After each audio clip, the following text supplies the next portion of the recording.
بسم اللہ الرحمن الرحیم۔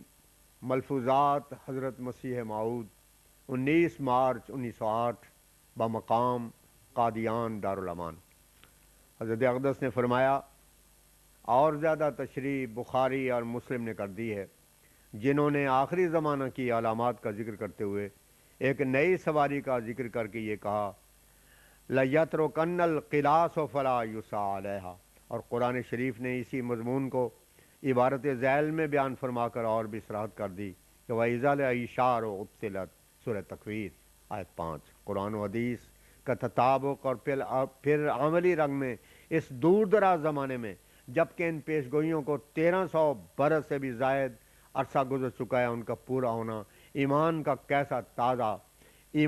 کیسا تازہ اور مضبوط کرتا ہے۔ چنانچہ ایک اخبار میں ہم نے دیکھا ہے کہ شاہ روم نے تاکیدی حکم دیا ہے کہ 1 سال کے اندر حجاز ریلوے تیار ہو جاوے۔ سبحان اللہ، کیسا عجیب نظارہ ہوگا اور ایمان کیسے تازہ ہوں گے کہ جب پیشگوئی کے مطابق، بالکل مطابق، بجائے اونٹوں کی لمبی لمبی قطاروں کے ریل کی قطاریں دوڑتی ہوئی نظر آئیں گی۔ پر جب یہ پیشگوئی جو آثار قرب قیامت اور مسیح موعود کی آمد کے نشانات ہیں، نشانات میں سے ایک زبردست اور اقتداری پیشگوئی ہے، پوری ہو رہی ہے، تو ایمان لانا چاہیے کہ مسیح موعود بھی موجود ہے۔ کہ فرمایا، زلازل اور طاعون کا سلسلہ بھی حکام وقت کے دورے کی طرح دورہ ہی کر رہا ہے۔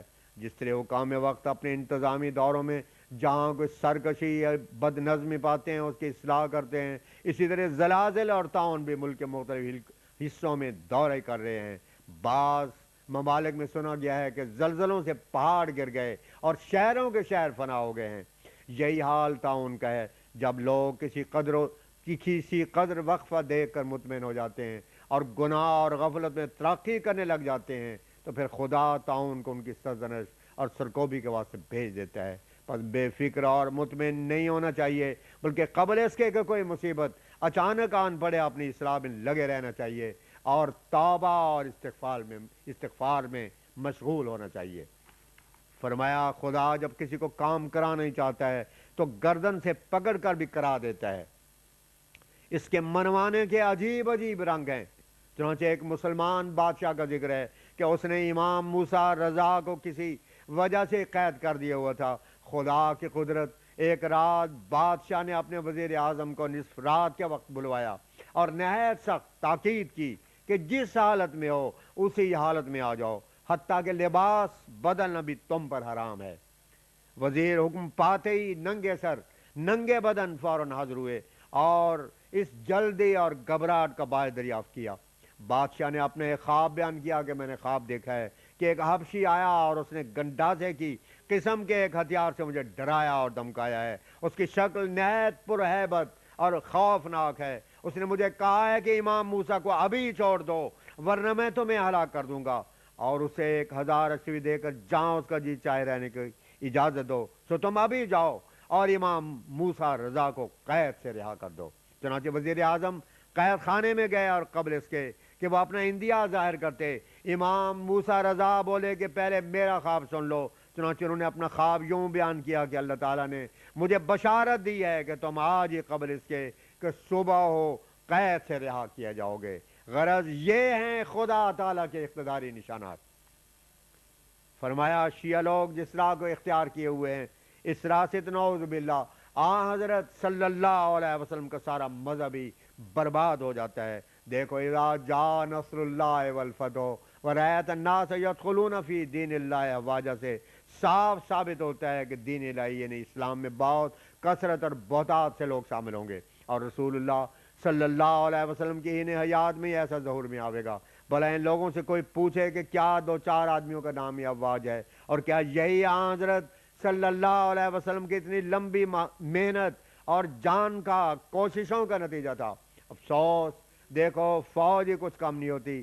یہاں تو اللہ تعالیٰ نے فوج کی بھی جمع کا لفظ بولا ہے اور افواجن کہا ہے کہ رسول اللہ صلی اللہ علیہ وسلم کی زندگی میں فوجوں کی فوجیں داخل اسلام ہو جائیں گی۔ ان لوگوں کے عقائد کے لحاظ سے تو قرآن شریف کی تکذیب لازم آتی ہے۔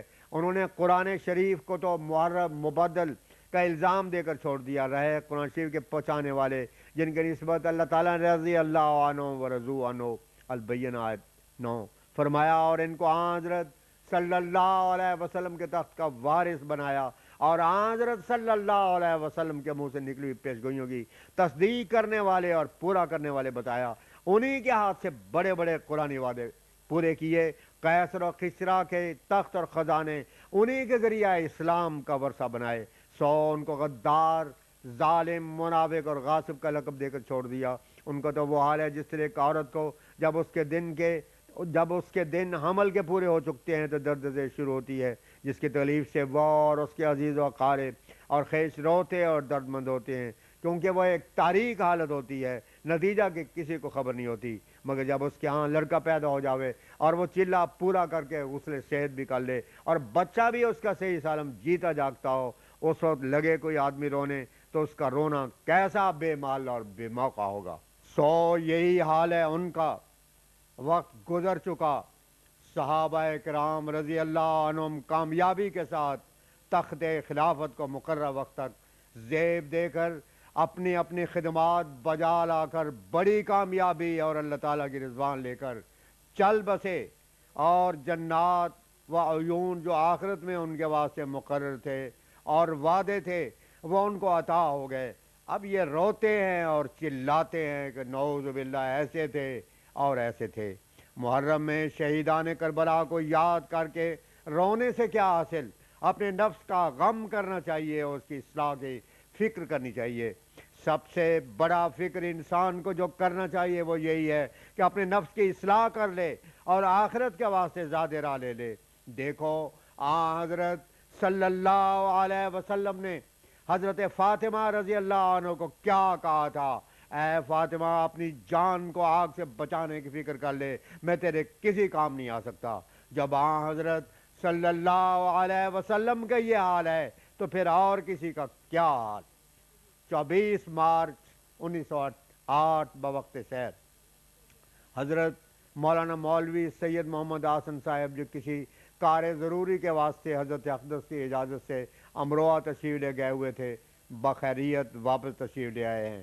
انہوں نے حضرت اقدس کی خدمت میں عرض کی کہ حضور کانے دجال نے یعنی ڈاکٹر عبدالحکیم مرتد نے بڑا دجل کر رکھا ہے، اور بعض جاہل اور بے علم لوگ اس کے دھوکے میں آئے ہوئے ہیں کہ اس نے اپنی کتاب میں 25 یا 26 دفعہ چاند یا سورج گرہن رمضان میں ہونے کا ثبوت دیا ہے۔ اس پر حضرت اقدس مسیح موعود علیہ السلام نے ارشاد فرمایا، ہم نے اس بات سے کبھی انکار نہیں کیا کہ پہلے بھی رمضان میں کبھی کسوف خسوف ہوا ہو، بلکہ ہم تو نظام شمسی کے قائل ہیں اور ایمان رکھتے ہیں کہ ممکن ہے کبھی پہلے بھی ایسا واقع ہو گیا ہو۔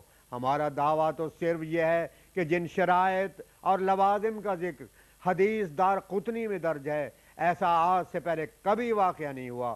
مثلاً اس حدیث میں صاف تاریخ مقرر کی گئی ہے کہ چاند گرہن اپنے گرہن کے مقررہ تاریخوں سے اول تاریخ میں، اور سورج گرہن اپنے گرہن کے مقررہ تاریخوں میں سے ان کے نصف میں یعنی 13ویں چاند اور 28ویں کو سورج گرہن ہوگا، اور اس وقت پہلے سے ایک مدعی مہدویت کا دعویٰ موجود ہوگا، نہ کہ سورج گرہن اور چاند گرہن کو دیکھ کر دعویٰ کرے گا، بلکہ وہ پیشتری سے دعویٰ موجود ہوگا اور اس کی تائید اور نصرت کے واسطے آسمان پر اس طرح سے چاند اور سورج گرہن ہوگا، اور علاوہ ازیں اور نشانات زمینی و آسمانی اور دلائل و برائن سے اپنے دعوے کو مبرہن کرتا ہوگا، اور اس کا دعویٰ خوب طرح سے شہرت پا کر دور دور اطراف میں مشہور ہو گیا ہوگا۔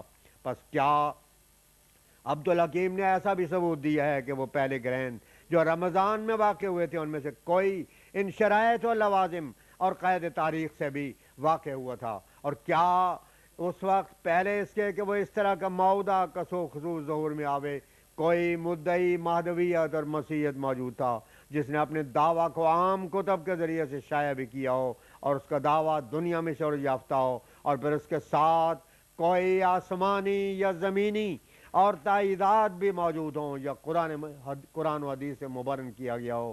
ہمارا مطالبہ تو ان شرائط و لوازم کے ساتھ کسو خصوص ثابت کرنے کا ہے۔ دیکھو اس واقعہ کا بیان تو انگریزی اخبارات مثل سول ملٹری اور پائنیئر وغیرہ نے بھی کر دیا تھا کہ شاید قضائی سے اس سے پہلے کبھی کوئی واقعہ ظہور میں نہیں آیا۔ اس سے بڑھ کر دجل اور بے ایمانی کیا ہوگی کہ سب لوازم کو ترک کر کے صرف ایک بات کو ہاتھ میں لے کر اعتراض کر دینا. دکھانا تو یہ چاہیے تھا کہ ایسا نشان ظاہر ہونے سے پہلے کہ وہ مقررہ تاریخوں میں ظاہر ہوا ہو، کوئی مدعی بھی موجود ہو، پھر اس نے دعویٰ بھی کیا ہو، اس دعویٰ کی اشاعت بھی کی ہو، اور اس کو آیات و نشانات ارضی و سماوی اور دلائل قاطعہ سے مبرہن بھی کیا ہو. یوں ہی زبان اعتراض ہلا دینے سے کیا ہوتا ہے؟ اس طرح سے تو تمام نبوت کا خاتمہ ہو سکتا ہے. مولوی عبداللہ خان صاحب پٹیالوی نے اس موقع پر عرض کیا کہ حضور، تمام جماعت پٹیالہ نے بڑا شکر کیا تھا جس دن یہ شخص جماعت میں سے خارج کیا گیا تھا. وہ بارہ مجھ سے یوں مخاطب ہوا کرتا تھا کہ مولوی صاحب، جب قنین میں ذاتی خاصیت شفا کے موجود ہے تو کیا ضرورت ہے کہ عبدالحکیم کو ڈاکٹر ماننے ہی سے قنین شفا دے؟ اس طرح سے جب توحید الہی پر ایمان لانے کا نتیجہ نجات ہے تو کیا ضرورت ہے کہ ہم محمد کو نبی مانیں؟ بلکہ جس طرح سے قنین بغیر اس کے بھی کہ کسی زید بکر کو ڈاکٹر تسلیم کیا جاوے نفع پہنچاتی ہے، اس طرح توحید بھی اپنے نفع پہنچانے اور نجات دلانے کے لیے کسی کے رسول اور نبی ماننے کے محتاج نہیں. اس پر حضرت اقدس مسیح موعود نے فرمایا، ہم نے یہی مناسب سمجھا کہ بجائے اس کے کہ نعوذ باللہ ہم حضرت صلی اللہ علیہ وسلم کے نبوت پر اعتراض سنیں اور ایمان لانے کی ضرورت نہ سمجھنے کا سوال سنیں، کیوں عبدالحکیم ہی کو جماعت سے خارج نہ کرتے؟